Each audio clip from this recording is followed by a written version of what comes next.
আবারও যান দুর্ঘটনায় বলি এক দারোগাবাড়ি এলাকায় বাস গাড়ি চাকার নিচে পৃষ্ঠ হয়ে মৃত্যু হলো এক যুবকের।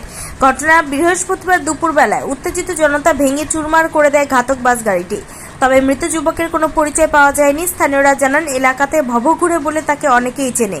বৃহস্পতিবার দুপুরে উদয়পুর থেকে আগরতলাগামী TR 071258 নম্বরে বাস গাড়িটি দ্রুত গতিতে থাকায় নিয়ন্ত্রণ হারিয়ে রাস্তার পাশে এই ভবঘুরের ওপর দিয়ে বাসটি চালিয়ে দেয়। সাথে সাথে বাস গাড়ির চাকার নিচে পিষ্ট হয়ে ভবঘুরের মাথা থেতলে যায়। খবর পেয়ে ঘটনাস্থলে পৌঁছে আমতলী থানার পুলিশ মৃতদেহ উদ্ধার করে অগ্নি নির্বাপক দপ্তরের কর্মীরা নিয়ে আসে বিশালগড় মহকুমা হাসপাতালে।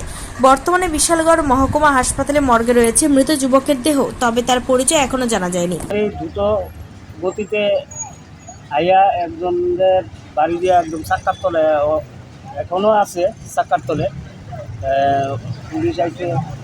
পুলিশ আইয়া তারা দেখছে এবং আগরতলার থেকে যে বাসগুলি উদিপুর সাবরুম পিলুনিয়া দ্রুত গতিতে কার আগে কে ওভারটেক করবো একবারে যদি মাথাটা ডুয়াই দিই তারা পিছিয়ে দিয়া যা খুশি থাকুক তারা দেখে না।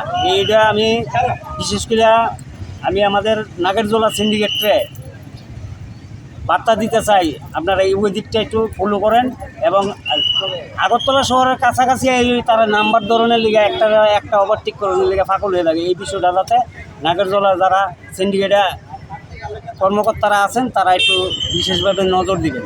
আজকের ঘটনাটা কোন জায়গাতে হয়েছে? আজকে আমাদের কালীবাড়ি বিক্রমনগর কালীবাড়ি পঞ্চায়েতের অপোজিট সাইডে রাস্তার মধ্যে মেন রুটে।